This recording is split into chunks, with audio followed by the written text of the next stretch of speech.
Okay, so you might have thought now. We'll see the answer. Always remember, hydrogen bond can be formed between any two electronegative atoms, highly electronegative atoms, highly electronegative atoms. Like we have in periodic table, if you see, we have three important compounds like F, O, and N. Always remember, fluoride, oxygen, and nitrogen are the three important elements you need to understand, you need to know. So these are the things which are capable of forming hydrogen bonds. Now check out. So hydrogen is present in between carbon and nitrogen. No, you can scratch it out. It's not the right answer. So between carbons you have no. If remember, if carbon is going to give the hydrogen, and if it is capacity, if it has a capacity to form the hydrogen bonding with water, then remember always these fatty acids, right, could have also formed the hydrogen bond between the water molecule, and this hydrophobicity cannot be called, it would have become hydrophilic in nature. Always keep this in mind. That's the reason. So when hydrophobic tails contain hydrocarbons, mainly fatty acids. Fatty acids are nothing but a long chain of hydrocarbons. CHs are there. If carbon is having a capacity to form the hydrogen bond, we couldn't set that as hydrophobic in nature. It would become hydrophilic in nature, right? Keep this in mind. Now, that's why where carbon is there, you have to scratch it out. Fourth one is also gone because one more carbon they have given. Now, OHN and OHO. That means always remember these are the two factors. Third one and fifth one are the hydrogen bonds. Now the question arises, which will be the strongest hydrogen bond then?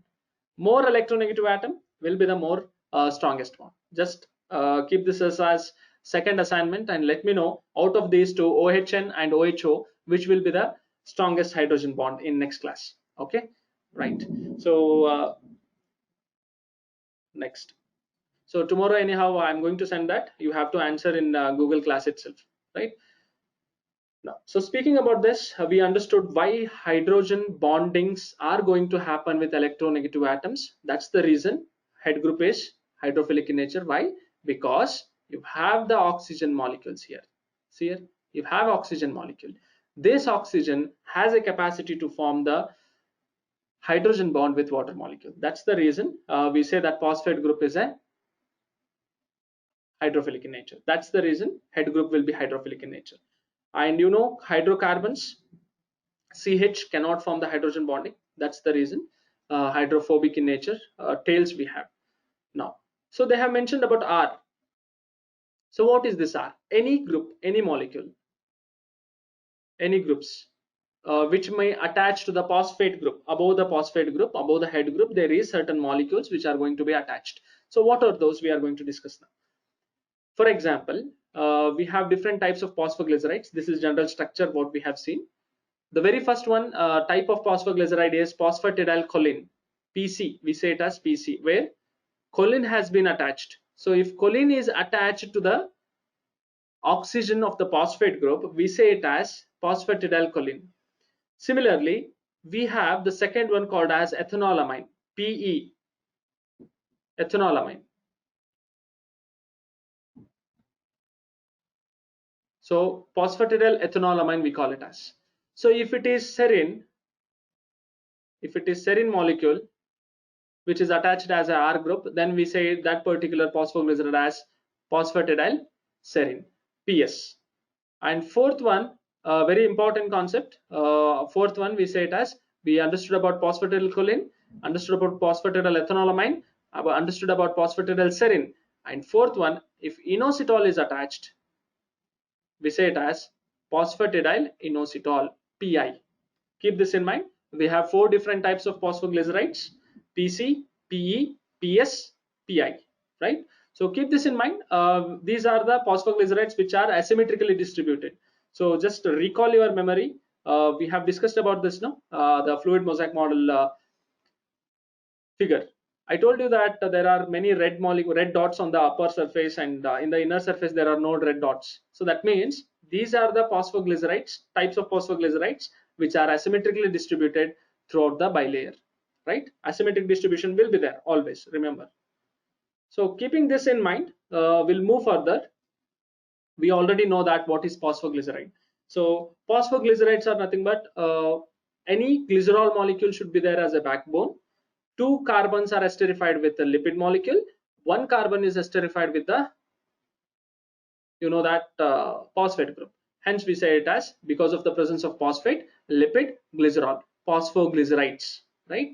Now, so in the membrane, when you look into the membrane, 3.5 nanometer will be the total distance of each phosphatidylcholines. If two phosphatidylcholines are present in the inner layer as well as outer layer, the diameter of that, the complete length of that will be 3.5 nanometer. Now, in the presence of cholesterol, the same phosphatidylcholine, if it is interacting with the cholesterol molecule in both the layers, it will become 4 nanometer in length. That means the cholesterol is going to vary the microdomain, or formation of the microdomains are going to occur. So it's a different concept, microdomain formation due to cholesterol and sphingolipids. It's a different concept. We are not going to discuss, and I don't want to say those molecules, like those concepts, and leave it there itself, right? So what we are going to discuss, we have to discuss it completely. Hence, we are not going to enter there. Try to understand. Cholesterol increases the length of phosphatidylcholine when it binds.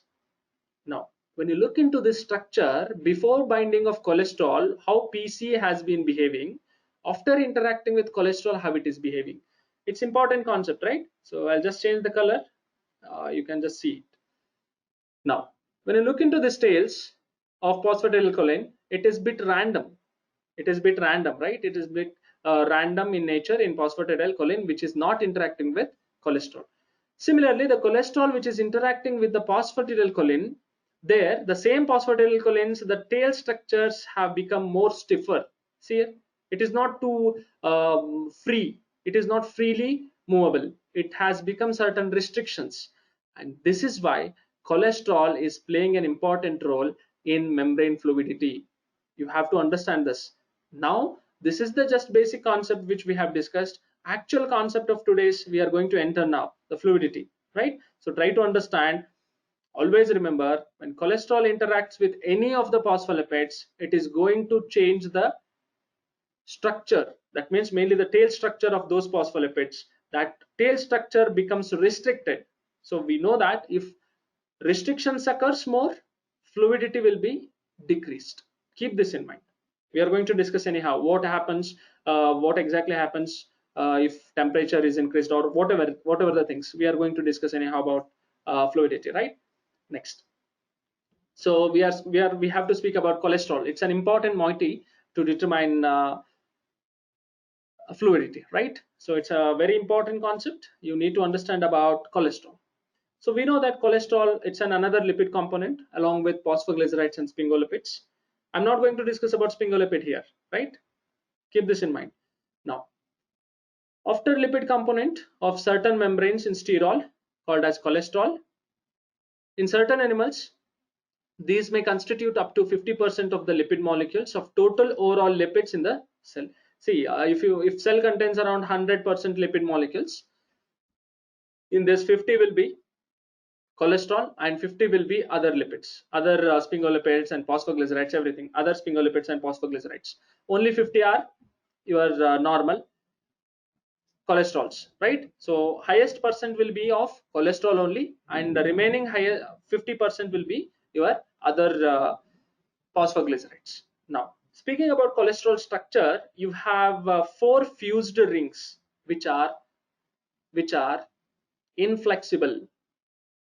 Inflexible. Why I said it as inflexible? Because see, all those aromatic rings which have been attached together, fused together, they are thick and rigid molecule. It's a rigid molecule. Now, when you look into an the ice cube, the freezed ice cube and water. So ice cube is rigid and hard, right? Water, it's soft and it's liquid in nature. So water is liquid, meaning more fluidity will be there. When you take an ice, there what happens? The ice cube, it's an harder substance, meaning fluidity has been decreased. That's the reason cholesterol, if it is more concentrated inside the bilayer, it is going to decrease the fluidity. That means high concentration of cholesterol decreases the fluidity,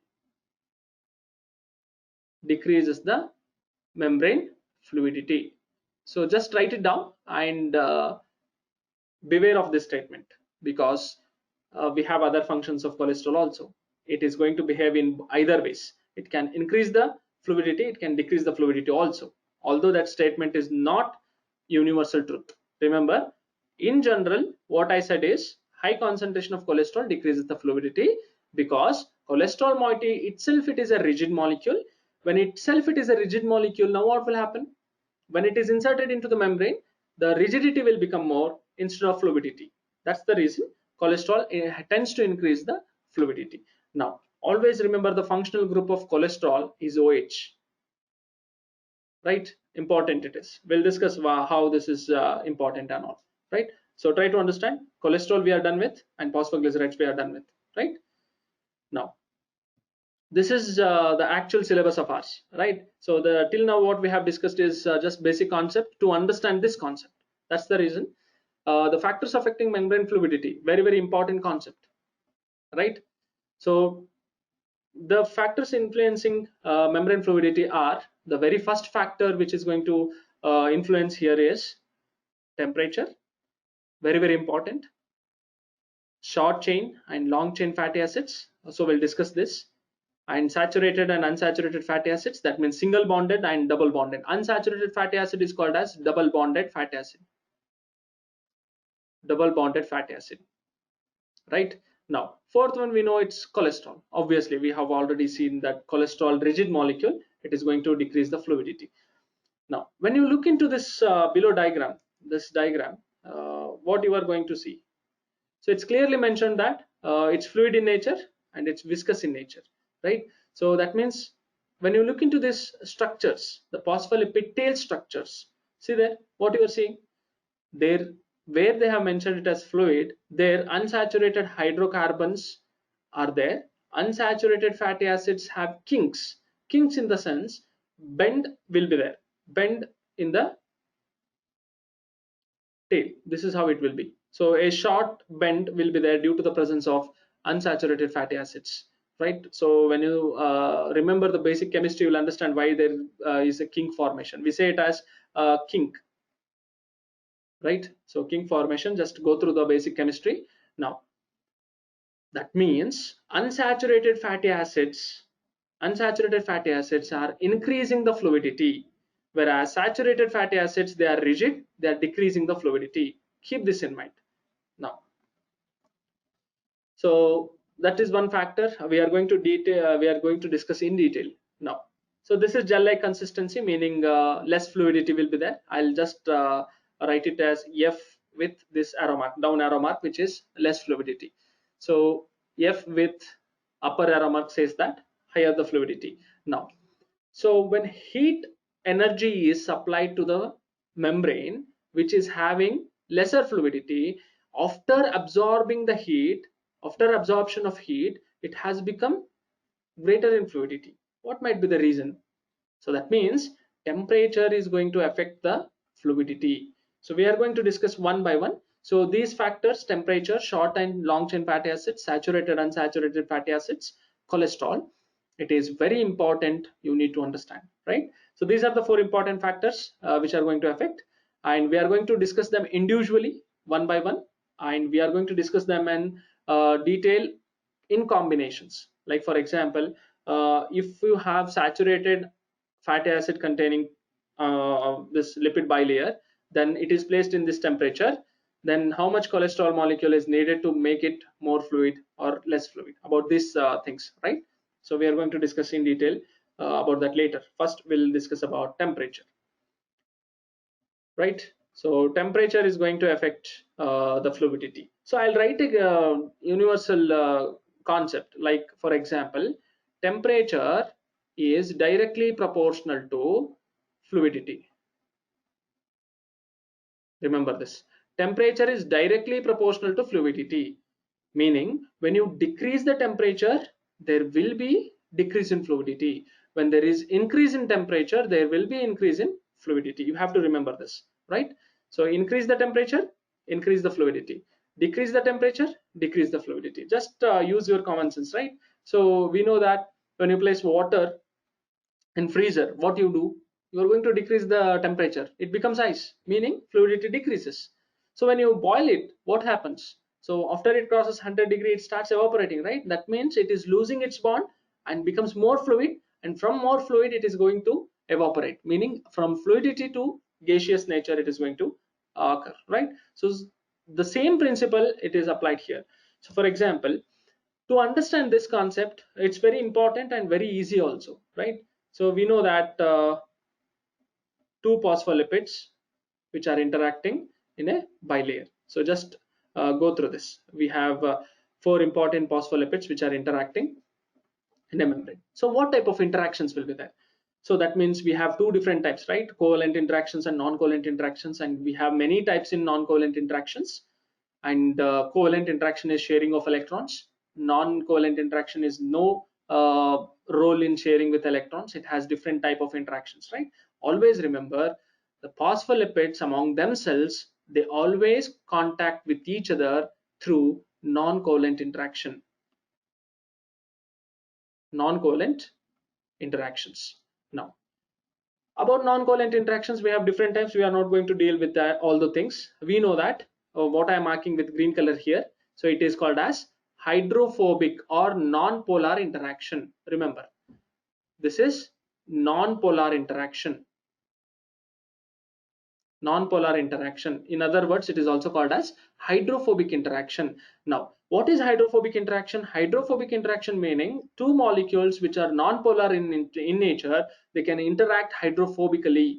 That means non-polar interactions will be there. Now, what happens when you increase the temperature? For example, this is in 25 degrees. What I'll do, I'll change this to 40 degrees Celsius now. Now, I'll supply heat energy. Now what happens, the heat energy which you have supplied, I'll just change the color so that it's easy to distinguish.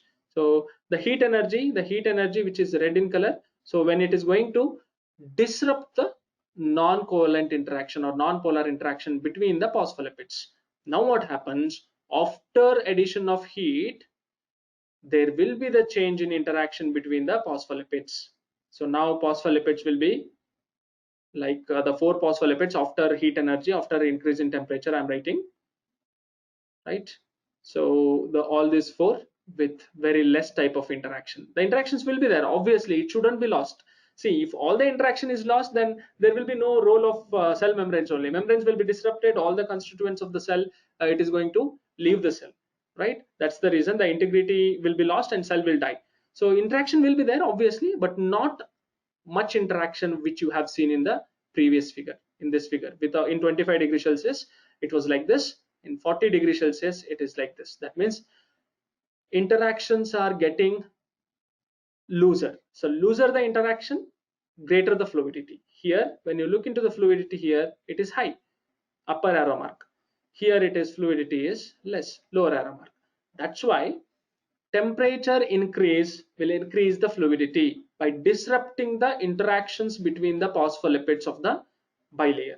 Keep this in mind. Which type of interactions? The non-covalent interactions are going to be lost between the phospholipids.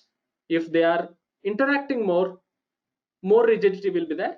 Hence, the interactions will be lost due to the heat energy which was supplied by the increase in temperature. Keep this in mind, right?